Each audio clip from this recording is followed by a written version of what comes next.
Very good afternoon to all of you students. कैसे हैं आप सभी लोग? मैं उम्मीद करता हूं आप सभी लोग अच्छे होंगे, टॉपिक्स आपको अच्छे समझ आ रहे होंगे। फिलहाल हम लोग डिस्कस कर रहे हैं रिलेशन एंड फंक्शन टॉपिक में फंक्शन को।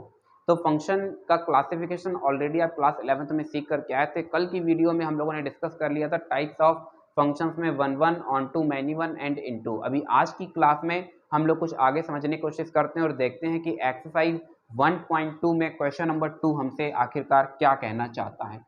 हाँ, तो एक्सरसाइज 1.2 क्वेश्चन नंबर 2 में 3 पार्ट आई थिंक दिए गए हैं। How many parts are available? There are I think 3 parts. Now sorry, yes, there are 5 parts. Sorry, there are not a 3 parts, there are 5 parts in a question number 2. In 5 parts में अगर आप function, आपको कई बार बताया है कि F X equals to X square में what is the meaning of F, then F is a definition, F is a definition of X. क्या कहा? एफ एक्स में एफ क्या होता है? तो बहुत सारे लोगों को लगता है एफ एक फंक्शन है। नहीं, एफ डेफिनेशन है। किसकी डेफिनेशन है?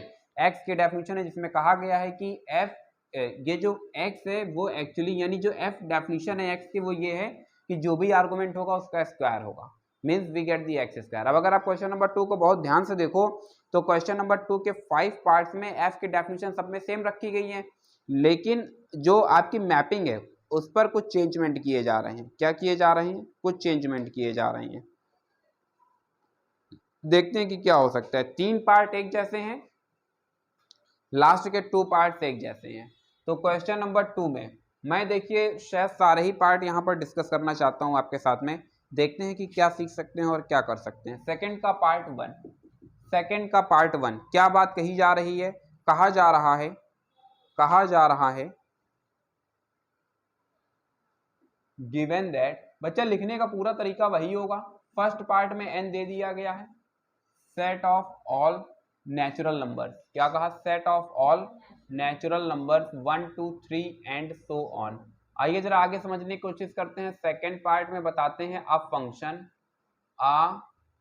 Function F such that. अब ये मैपिंग आपको क्वेश्चन में दी गई है, आपने क्या किया है, वहां से केवल कॉपी पेस्ट कर लिया है। F such that n tends to n is defined as fx is equals to x square. We have to verify whether the given mapping is injective और इंजेक्टिव एंड सर्जेक्टिव। आइए जरा देखते हैं कि क्या हो सकता है। इंजेक्टिव के लिए हम लोग क्या करते हैं? इंजेक्टिव का एक और भी नाम होता है, जल्दी से कोई मुझे बताए। बिल्कुल सही जवाब। तो पहली हेडिंग क्या डाल देंगे? f is 1 1। आइए समझने की कोशिश करते हैं। 1 1 के लिए हम लोग कितने नंबर ऑफ एलिमेंट्स अडॉप्ट करते हैं? इसी को बच्चा इंजेक्टिव बोलते हैं। अब ठीक है, हाँ। अब 1 1 के लिए हम लोग कितने एलिमेंट्स को अडॉप्ट करते हैं? 2। वो बउआ वो था रिफ्लेक्शन, जहां पर 1, यहां पर है इंजेक्टिव, मींस 1 1, 2 एलिमेंट्स लोगे, x1 x2 बिलोंग्स टू ये जो सेट है n। अब यहां से जब fx = x स्क्वायर है, तो जब यहां पर 1 रखेंगे, जब यहां पर 1 होगा तो यहां पर भी तो 1 हो जाएगा। सेम प्रोसेस से जब यहां पर 2 होगा तो यहां भी तो 2 हो जाएगा। बोलो क्या इतनी बात समझ आई? आगे बढ़ते हैं। यहां से आपको देखने को मिलता है नाउ, बहुत जबरदस्त क्वेश्चन है। fx1 = fx2, this implies that x1 square = x2 square. क्या इतनी बात समझ पाए? जैसे ही बोथ साइड स्क्वायर रूट लेते हैं हमें क्या देखने को मिलेगा? fx1 = x2, this implies that x1 ± x2। क्या ये बात समझ पाए? अब आप अच्छी तरीके से जानते हैं कि जब x2 और x1 दोनों नेचुरल नंबर के अंदर जा रहे हैं तो क्या नेगेटिव साइंस का यहाँ पर कोई सेंस बनेगा? कोई सेंस नहीं बनेगा। तो यहां से पता चलता है x1 = x2। अब ये समझ आ रहा है कि आखिरकार नेगेटिव साइन कहाँ चला गया है। बच्चा एक्चुअली दोनों ही नेचुरल नंबर के अंदर जा रहे हैं, तो -x1 का अस्तित्व ही नहीं होगा। मेरी बात समझे या नहीं समझे? ये रिलेशन एंड फंक्शन अच्छा टॉपिक है और यहाँ पर हमेशा आप कंफ्यूज हो सकते हैं मैथमेटिकल फॉर्मेशन पर, इसलिए मैं हमेशा ही आपको सजेस्ट करूंगा कि आप फॉलो करें एरो डायग्राम को। आइए जरा समझने की कोशिश करते हैं एरो डायग्राम से कि क्या ये मैपिंग 1 1 हमारी हो पाएगी या नहीं हो पाएगी।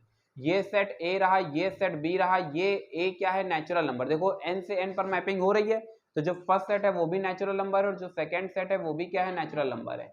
1 2 3 ये आ जाएगा 1, then 1 2 3 4 5 6 7 8 9 10 and so on.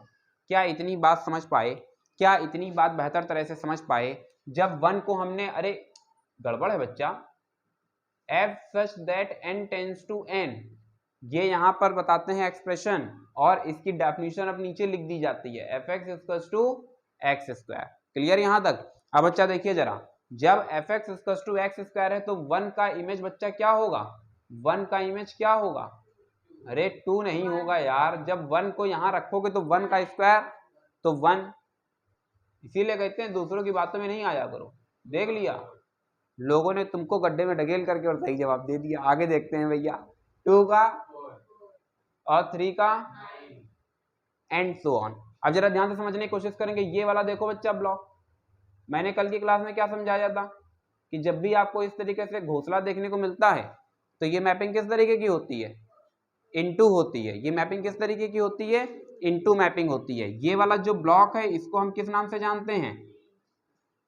Range के नाम से जानते हैं। इसको हम क्या बोलते हैं? x belongs to a। इसको क्या बोलते हैं? fx belongs to b। ये क्या होता है? और ये क्या होता है? कोडोमेन। यहां पर देखो, हर ऑब्जेक्ट के लिए कितने इमेजेस अवेलेबल हैं? 1। हर ऑब्जेक्ट के लिए कितना इमेज अवेलेबल है? 1। तो इससे ये पता चल रहा है कि मैपिंग किस तरीके की है? 1 1। क्या इतनी बात समझ पाए? क्या इतनी बात समझ पाए? For every natural value of set B, there exists one and only one natural value in a set A, and therefore given mapping is 1 1। अब देखिए मैथमेटिकली क्या पता चल रहा था कि ये 1 1 नहीं है। अब यहां से आप कंफ्यूज हो सकते थे। क्यों कंफ्यूज हो सकते थे? क्योंकि यहां पर आपको लाना था x1 इक्वल्स टू x2, मगर आ क्या रहा है? प्लस माइनस x2, मगर यहां से माइनस साइन कहां चला गया? क्योंकि नेचुरल नंबर है। बिल्कुल सही जवाब है, बिल्कुल सही जवाब। क्योंकि ये नेचुरल नंबर है इसलिए हम लोग नेगेटिव साइन को कंसीडर नहीं करेंगे। इससे पता चलता है कि ये मैपिंग क्या है? ये मैपिंग 1 1 है। ठीक है, अब देखो साफ साफ एरो डायग्राम से पता चल गया है कि ये मैपिंग ऑन टू नहीं होगी। क्वेश्चन में कह रहा है सर्जेक्टिव वेरीफाई करो, हालांकि ये तो डायग्राम से बता दिया। अब मैं आपको बताता हूं इसी में second portion, F is surjective. क्या कहा? हाँ, सर्जेक्टिव के लिए हम लोग क्या करते हैं? जो एक्सप्रेशन दिया गया है उसको y के फॉर्म पर ले लेते हैं, means y equals to X square. Dependent और इंडिपेंडेंट को क्या कर देते हैं? इंटरचेंज कर देते हैं। अब यहां से X square equals to Y, तो x की वैल्यू क्या आ जाती है? Plus minus under root Y. क्या इतनी बात समझ पाए? क्या इतनी बात समझ पाए? क्या हम लोग आगे बढ़ सकते हैं? यहां से अगर हम ले लें इफ y इक्वल्स टू 2, क्या कहा? Then x equals to plus minus under root 2। क्या ये नेचुरल नंबर के अंदर जा रहा है? नहीं जा रहा है, क्योंकि अगर जा रहा होता तो यहाँ पर तुमको रूट 2 देखने को मिलता, मगर कहीं देखने को मिल रहा है? नहीं देखने को मिल रहा। वैसे भी जानते हो नेगेटिव नंबर्स कभी भी नेचुरल नंबर के अंदर नहीं जाते हैं। दिस इंप्लाइज दैट, क्या पता चल रहा है? f is not surjective. हाँ, जब कोई मैपिंग सर्जेक्टिव नहीं होती है तो फिर वो मैपिंग कंफर्म होता है कि क्या है?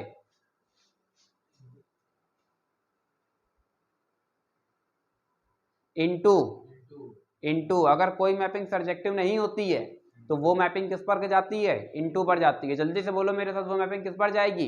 इनटू पर जाएगी। जल्दी से कमेंट सेक्शन में लिख डालो किस पर जाएगी?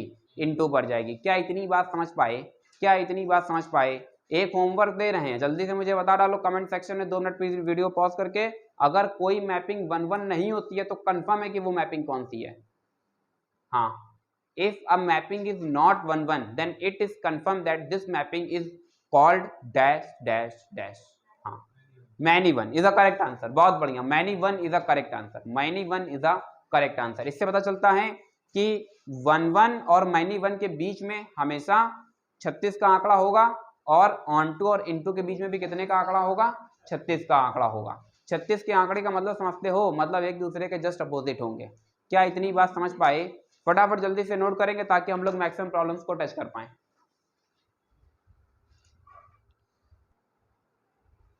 हाँ बच्चों, तो मैं उम्मीद करता हूँ कि आप लोगों ने इतना नोट कर लिया होगा। अब हम लोग समझने वाले हैं कि आखिरकार इन सारे क्वेश्चंस में एक सिमिलरिटी क्या है और दोनों में डिफरेंस क्या है। देखो, दो चीजों में अंतर समझो।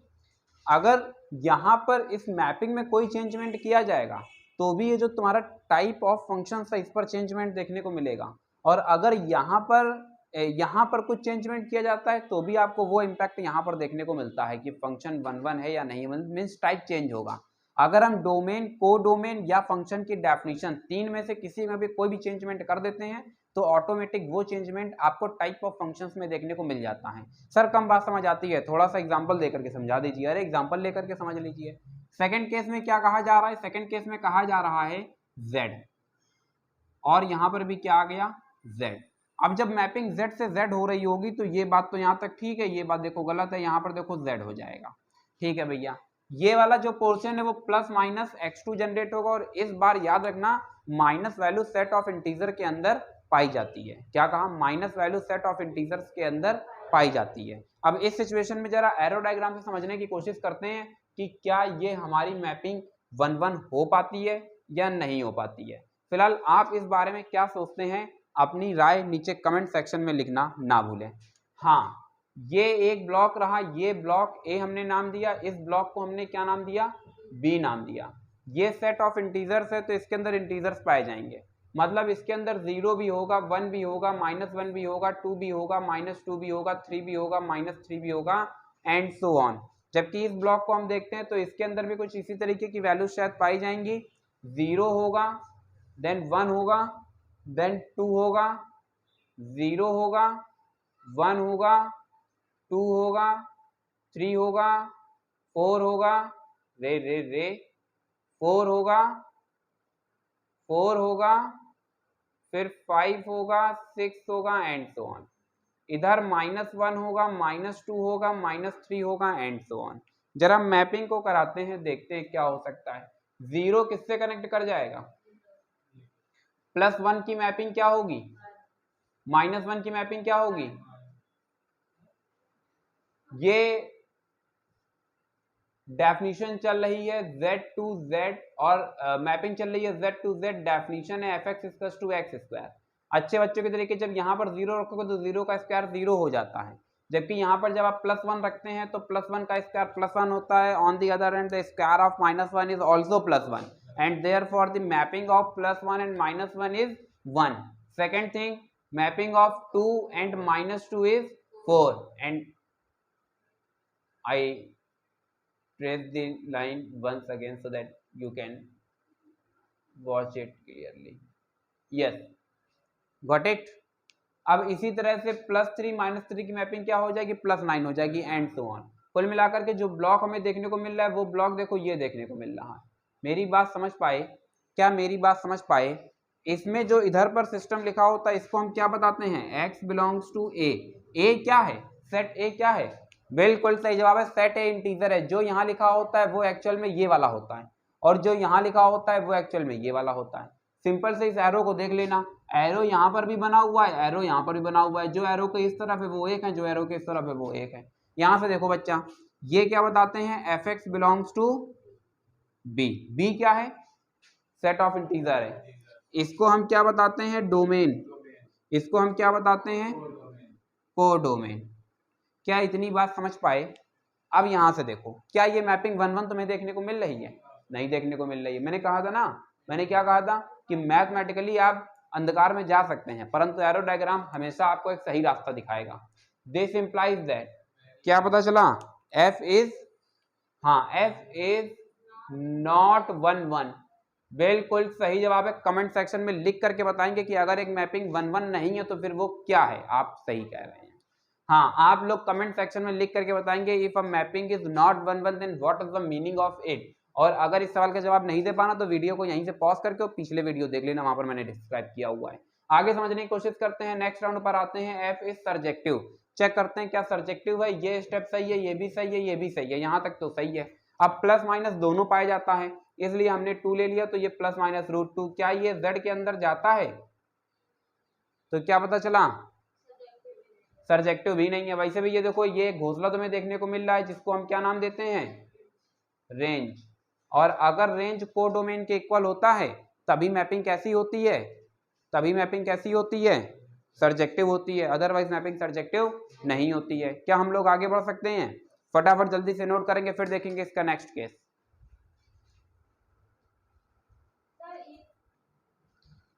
हाँ बच्चा, तो इतना नोट कर लिया होगा। चलिए आगे समझने की कोशिश करते हैं। मैं उम्मीद करता हूँ कि आपको तीन चीजें अच्छी तरीके से समझ आ रही होंगी, the domain and the codomain and the definition of the function. अगर डोमेन पर कोई चेंजमेंट होता है तो क्या इंपैक्ट देखने को मिलता है, रेंज पर कोई इंपैक्ट, कोडोमेन में कोई चेंजमेंट होता है तो हमें क्या इंपैक्ट देखने को मिलता है, और साथ ही साथ डेफिनेशन, अभी डेफिनेशन पर भी कुछ चेंजमेंट अभी आपको आगे देखने को मिलेंगे। फिलहाल बच्चा इसी सीरीज में हम लोग आगे बढ़ते हैं और सेकंड का पार्ट 3 डिस्कस करने की कोशिश करते हैं। मोस्ट इंपॉर्टेंट केस है, इसलिए इसको गहराई से समझने की कोशिश करेंगे। रियल नंबर आर से मैपिंग किस पर कराई जा रही है, रियल नंबर आर पर। देखो ये सब कुछ सेम चलता रहेगा बच्चा, कुछ नहीं बदलेगा।